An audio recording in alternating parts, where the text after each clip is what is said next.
Ah. This one's got it. The others haven't figured out what I want from them yet, so I'm just going to move on and ignore everybody. And we're just going to walk. Ah. Ah. Ah. No, ma'am. We are out here. Just got through mowing the grass, so forgive all the big clumps that you see down there. It should not have been allowed to get as long as it did. But it did. Op. Op. Thank you. Thank you. Op. Op.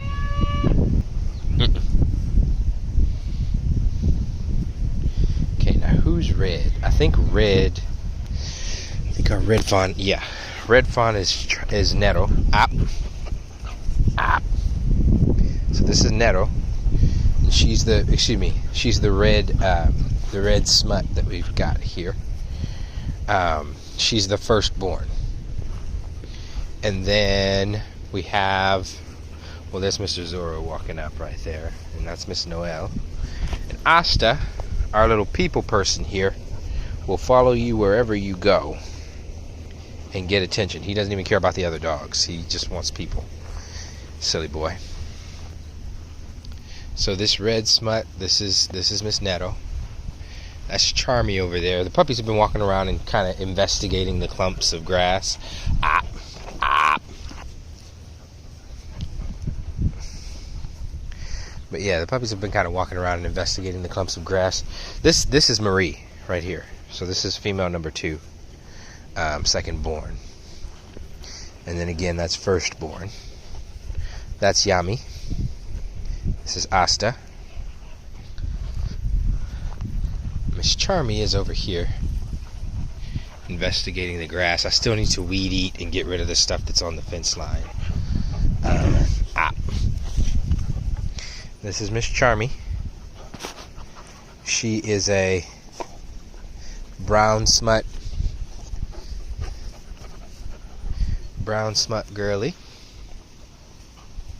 She's like as close as you can be to black with tan points as you can be without being completely black with tan points. What I think is going to happen is that as she gets older, that's probably going to go away a little bit. Miss Marie, if you look at her carefully, you can see she's got the remnants, traces of a black saddle here, and definitely black on her tail. But I think that that's going to largely go away as she gets older. Miss Noel here, that black that's on her chest is going to stay there. And his mask, I think, is going to clean up a little bit. He's still got a little bit of black on his forehead there. Everybody was black with tan points, it seems like, at birth. But it's all just kind of fading away, believe it or not. Pretty much all these pups were black with tan points when they popped out. If I recall correctly, I'll have to look at their baby pictures and see. But here's Miss Charmy. This is number 3. Hey, little girl. We do keep our puppies skinny, as we do keep our dogs lighter than what you're going to see elsewhere. So, are they roly-poly fat? No. We don't want them looking like that. We want them to be healthy. We want them to be balanced. So, you'll find that our puppies aren't like these big little piles of dough. But they're still healthy. And we do that because we don't want them carrying extra weight before they're done growing and their body's finished developing. They're starting their fast growth stage, and any extra weight that's on them is going to cause some serious issues. Thank you, Yami. Thank you, Asta. Very polite way to ask for attention. This is Miss Charmy here. But yeah, everybody's pretty chill. We're kind of laid back. Can they get hyped up? Absolutely. Will they chase me if I run? Absolutely. I think over here I almost hit one of their chew toys. Let me see. See if I can get that and get people playing. Yep. Tore this thing up pretty good. There we go.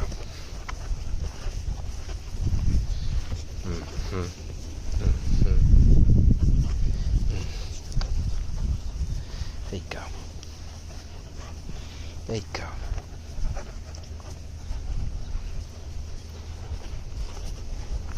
There you go.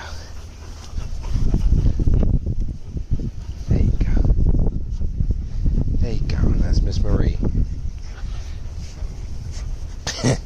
Definitely one of our hammiest in the group. Yeah, now Mr. Yami's got it. He's got to start trying to tell other people that they can't have it. I'm going to have to get on him. You see these tails, though. These tails start going up really high.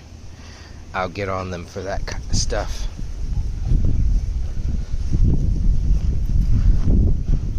Let me go see Miss Charmy and let her have a go at it.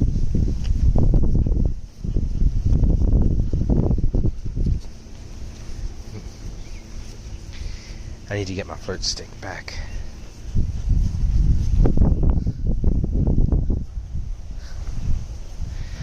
Yes, Miss Marie. Hey, Marie. Hey, Marie. Yeah, there's Charmy. She's on it. That's Charmy. Miss Neto's over there.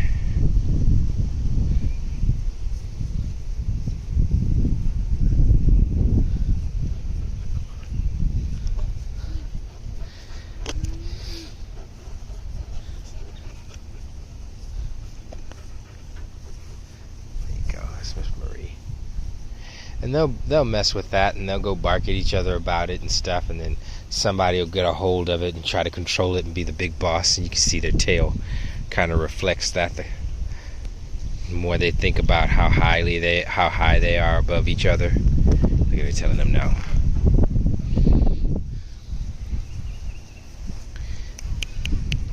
Sit. Ew. Puppy. That was a fart. That was, I'm like, what in the world kind of noise is that? What little animal made that sound? That was a fart. I don't know if y'all heard that. That was not me. That was, I don't want to show her right now because she's pooping, but that was Miss Neto. There goes Miss Charmy. So Miss Neto is over there. Neto is over there. Charmy is right here. We have cows directly behind us. And livestock that'll come, right up to the fence, and we never have to worry about our pups messing with livestock. It's not that they wouldn't if we really wanted them to. I don't think it would take anything more than just a thought to cross our minds, and then they'd be at them, just the same as any other dog that might. But because we don't, they don't.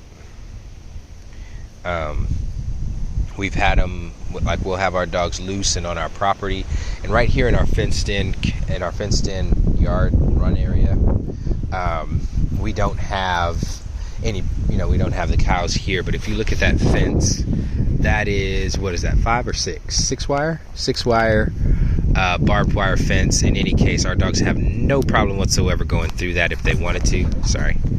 Our dogs would have no problem going through that if they wanted to.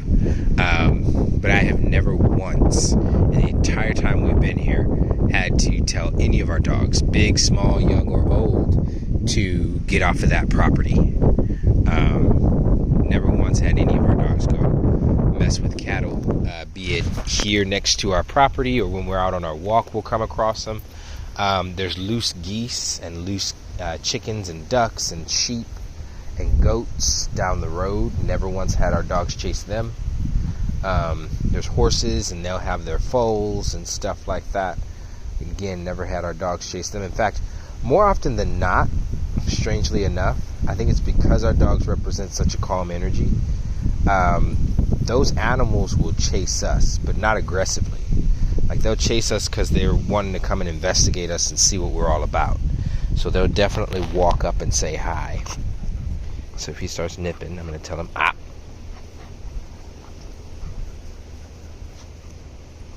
That's Miss Charmy. See how she's much gentler. Nope, that's not Charmy. That's Neto. Sorry. That's Neto. Hasta. Yummy. Hey, Yummy. Yummy Taicho. Hasta kun.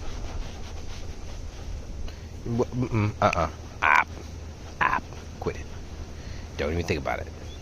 I said don't think about it. Why you think about it? Op, op. Behave. So sitting dogs get attention, or well, sitting puppies get attention. That's how they're raised. That's how they're trained. If they want attention, they need to sit, not jump. So this young lady, what I tell you, little spunky little thing, needs to behave and needs some practice on manners as often as you can think of it. I don't even want them chewing on me though when I'm petting them. I don't want them chewing on me. I don't mind if they lick me, things like that, but not chewing.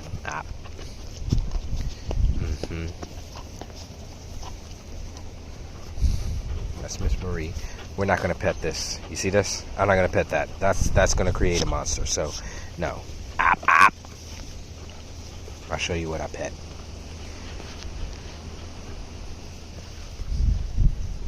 So you see how she redirected over to her siblings? I'm going to follow through on that and get what I'm wanting. That's what I'm wanting, and that I'll pet. Okay? I'm not looking to redirect her to a toy, her sibling, some other activity, etc. No. I want her to relax, not just get distracted.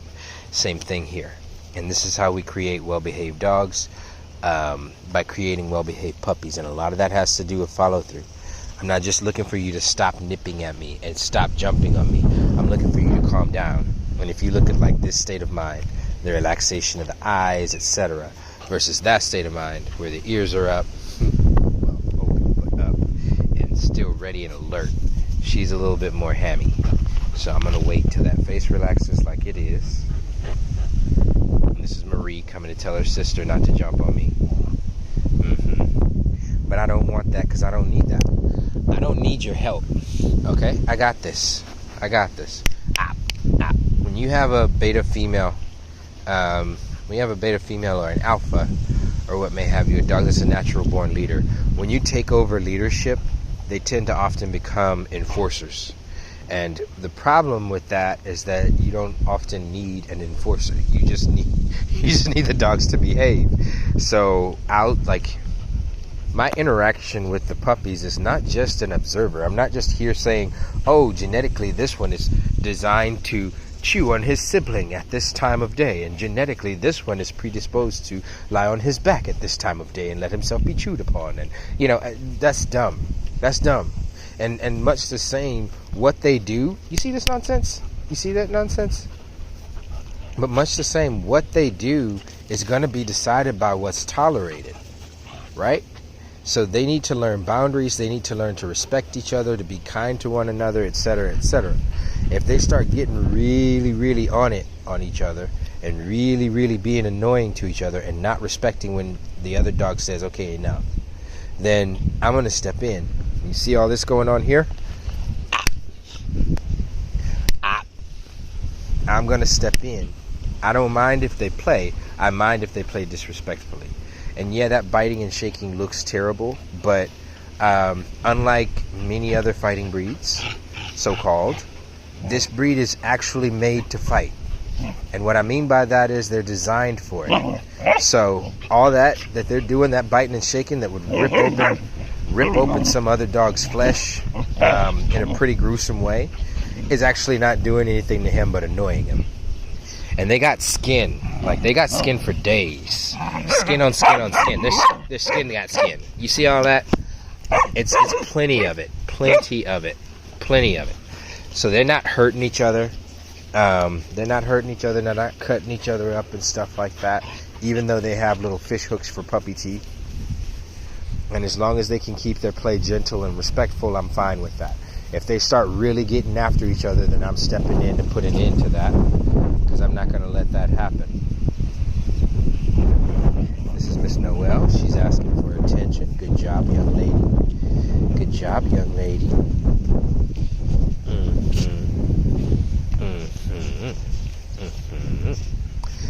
We can talk a little bit about puppy development. And what I'll say is this: if you look at some of these puppies' faces, you'll see kind of different types of looks on their heads and on their faces. This guy has a very broad skull. Of course, he's the biggest puppy in the litter, though. This guy has a very balanced skull. She's got a good skull for a female, so on and so forth. When you look at Noelle over here, I'm going to go ahead and get this stopped. Op, op, op. Quit it. Behave. All of y'all. Op. Behave. Op.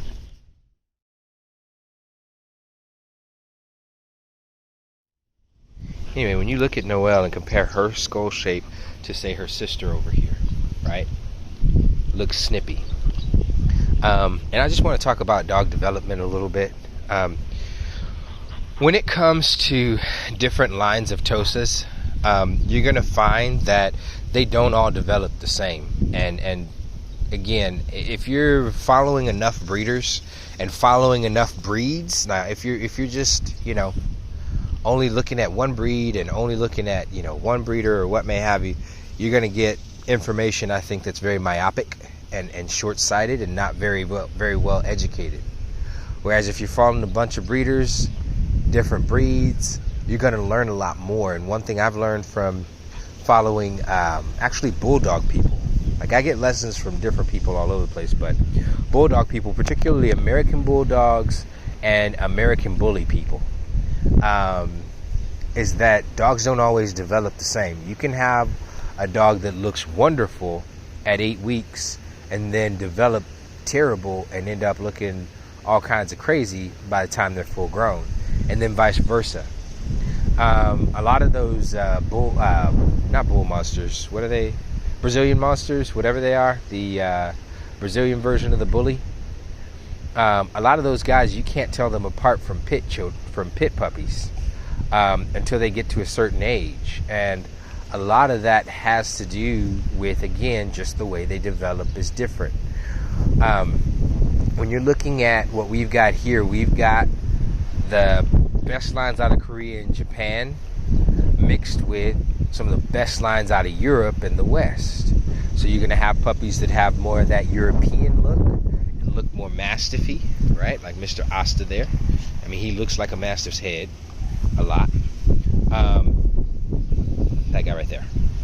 And then you're going to have some people that have more of a snippy looking face, like Miss Reindeer face here. But she's actually the one, this girl right here, she's actually the one that I want to keep back, though.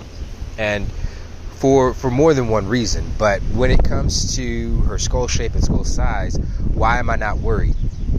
Because I've done my learning. And like I said, in other breeds, I've learned that dogs develop at different rates. And that's good general knowledge, yes. But when it comes to the Tosa, you might be saying, hey, Corey, how does that really apply to your breed, though? I mean, that's those breeds. And I'm going to tell you this. I actually follow more than just Western breeders. I have good relationships with plenty of Asian dogmen in Japan and Korea and in Vietnam, etc. And I've seen their puppies, especially in Japan and Korea. I've seen their puppies when they're at this age, and they all look like little reindeer babies. They all look like little, not necessarily small bone, but certainly small skull, little reindeer babies. They just develop slow like that.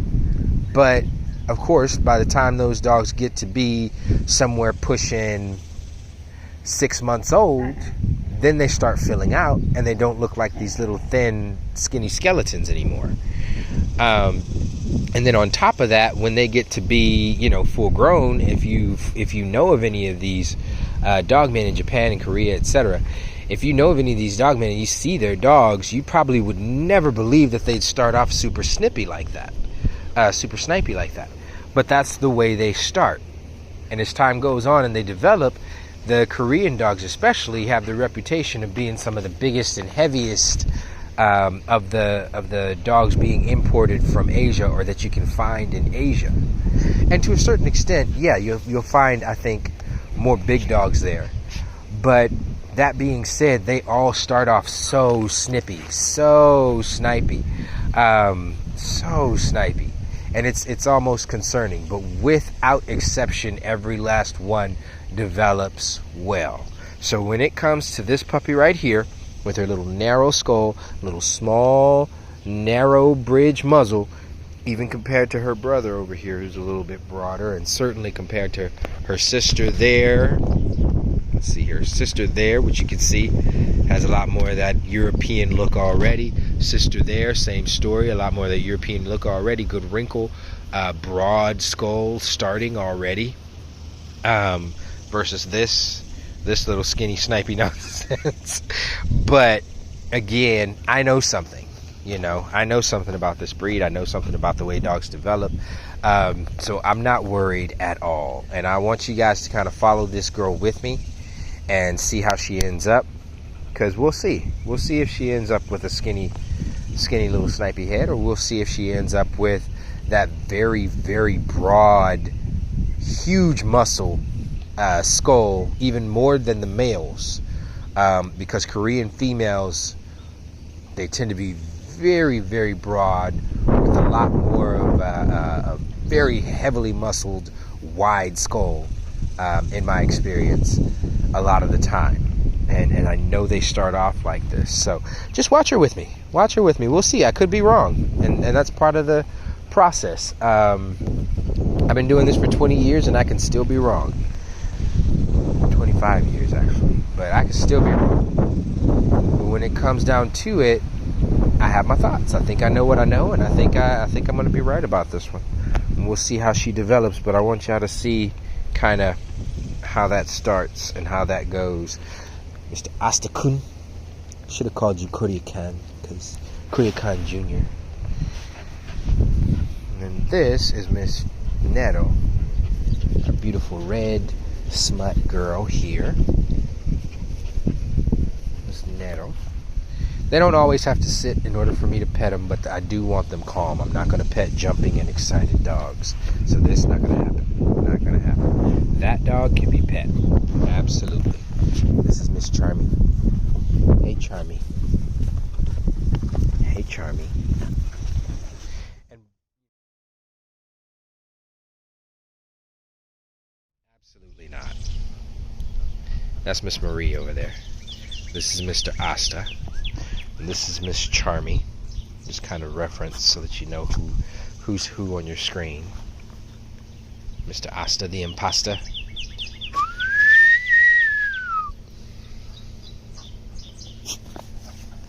Uh-huh. Yeah, look at you. Look at you. So she's starting to get amped up and starting to get hyper, and I'm not going to let her pet. I'm not going to pet her. I'm not going to give that attention or feed that monster, right? So now we're calm again and we're sitting again and we can get attention again. And if she's starting to get amped up and hyper, I'm just going to stop petting her. If she starts jumping on me and invading my personal space, then I'm going to give her a sharper correction and let her know that that type of behavior is just not going to be tolerated.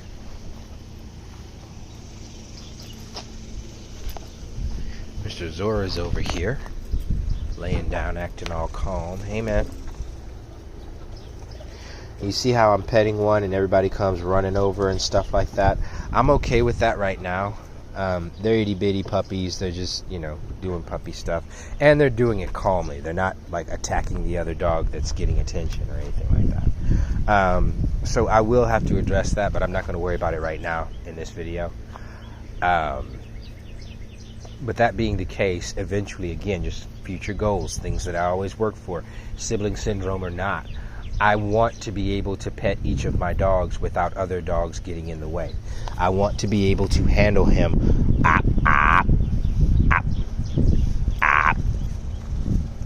He's okay. She's not okay. I want to be able to handle him and pet him and give him rubs without sister coming in and putting herself in the way. Once she can relax and let it be, then she can get attention. You see that? I don't just start petting up a puppy and then another puppy comes in and but I can't pet one without the other. No, you can. You tell the other dog, no, I'm not with you right now. I'm with your brother. If she can behave, wait patiently, wait her turn, then I can get back to her. That's good. We're good.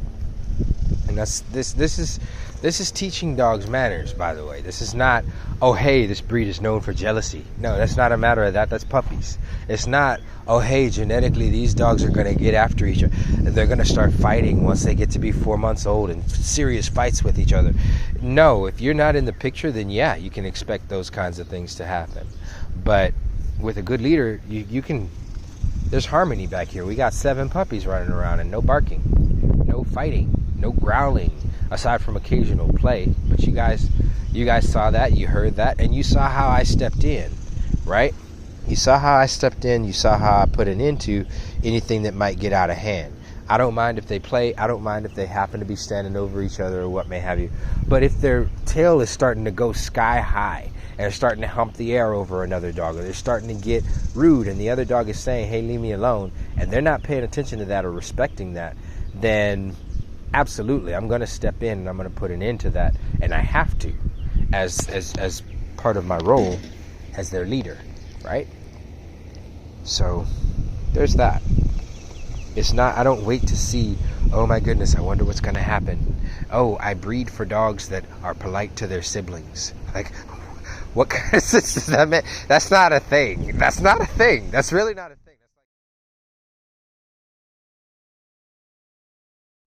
Look at this. He's coming up. He's taking the cord from her. Looks like she's going to let him have it, maybe. But in any case, if they start growling and fighting over it, then I'm going to actually have to step in, and I will. Mr. Asta's like, just pet me, man. And that's what I told y'all. He's human oriented. He is absolutely going to find the people and hang out with them. I think he loves his siblings. He likes dogs well enough. But he loves people. He loves people. Look at you. Look at you. Behave. Behave, little girl. So she's standing over him. She's not doing anything too rude. Big brother came in to get her under control. And again, if I got whatever I got to do to make sure things stay harmonious, that's what I do. That's my role.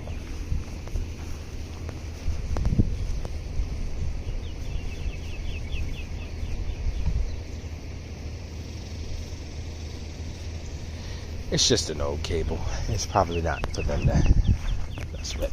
We moved out here, and I'm constantly finding stuff that never has seen daylight in like the last 10 or 15 or 20 years. Just because part of having dogs out here, they're gonna dig stuff up. It's just a part of it. And I'm often having to grab stuff away from them. It's probably not the best puppy toy.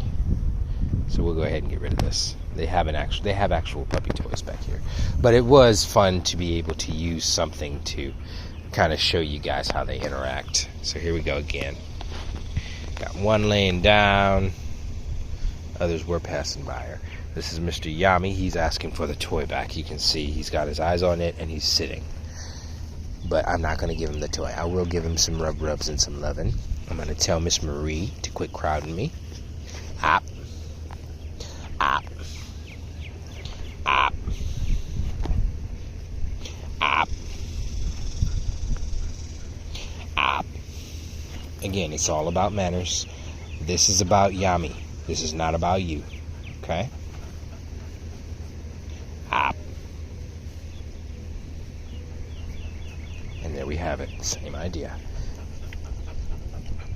So from the time before they, leave us, they're constantly getting trained. They're constantly getting taught things. They're taught manners. They're taught to sit. They're taught to wait respectfully. You see that? She came up and she sat. That's how she gets attention. Sister comes up, wants to jump. I don't know if you can see that in her eye, but I definitely can. So she's trying to nip, and I'm going to say, op, op. I'm not moving my hand away, by the way, because that's just going to make her chase it. I leave my hand where it was. My hand didn't do anything wrong. My hand is doing the right thing. So I don't need to correct my hand. I need to correct her. Op. Just like that. Op. And there we go. There we go. This is Mr. Yummy going after Miss Noel. it's funny how they already know how to deflect. They already know defensive moves. If they really get to playing hard, you'll see them start doing things like watching their feet and stuff like that, and their placement. You'll see them do some pretty advanced types of movements that kind of fascinate me. But you gotta hang out with them long enough and watch them long enough to see that. So just to recap, Marie, Yami, Noel. Asta's over there being tortured by Miss Nero. And then I don't know where Zora and Charmy are, but they're around here. Yeah, behave. I'm gonna go ahead and let them be. I got my whole family waiting for me inside this whole time. Sorry. I'm gonna go ahead and go inside. But okay. Alright, you little gremlins.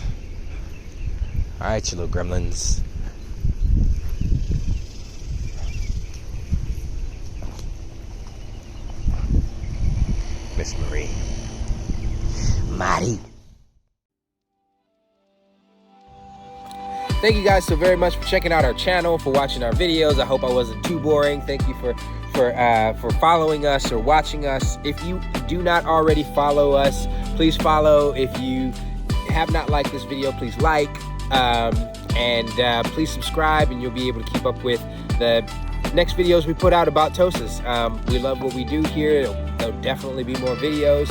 And you can learn a bit more about the breed, learn a bit more about us, and hopefully it'll be stuff that you'll find useful. One other thing I would say is that if you can, please share our information. I know a lot of people will say share, but for us it's actually more important. You may not know this, but the Tosa is what we might consider an endangered species here in the US and even in the West. I would say the place that the place that the Tosa is right now is not unlike the place where the pit bull was in the mid-50s throughout the 70s, in that they no longer are used for their original purpose here in the US. Thank God. They are not used for their original purpose. So that kind of leaves a vacuum.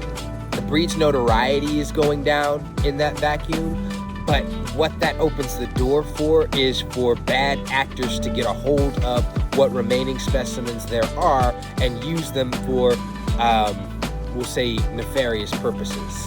And when it comes to it, this is a wonderful breed. We just barely got the pit bull to where it's like 50-50 publicity, right? I'd hate for the Tosa to be the next dog everybody hates. So please share as much as you can. Get the information out there about the breed. It took so long for the pit bull to make a comeback, not because of breeding and responsible breeding practice. No, there's always been people that have been breeding pit bulls responsibly. You know, what it took was having people in their corner. Advocates, people who could stand up and say, that's not the way pit bulls act in reality. That's a dog that's been abused. That's a dog that's been mistreated. That's a dog that's been mistrained. And that can happen to any breed, you know? And the more that those people get out there, the more you see the pit bull coming out in a better light, you know? Unfortunately, it's still got a long way to go, but that was the change. And the same thing is true for the Tosa. We need people who are going to get out there and say, hey, look, that behavior right there, that's not a Tosa. This, that, the other thing, that's not Tosa behavior. This is an example of an unfortunate set of circumstances that befell an individual dog. It is not what is to be expected of the breed as a whole. So when it comes to it, I think it's super important that you share, even more than liking and subscribing, which would be awesome. But share so that the information gets out there and more people learn the truth about the Tosa. All of it, not just the fighting past, but where they are today and where they're heading. Hopefully more people will see this, more people will share, and the information will be out there. Again, you don't necessarily have to want to get a Tosa yourself, but learn about the breed. We need more advocates. Hopefully, some people watching this will find that true and become an advocate for this wonderful, amazing breed. Thank you guys so much for your time.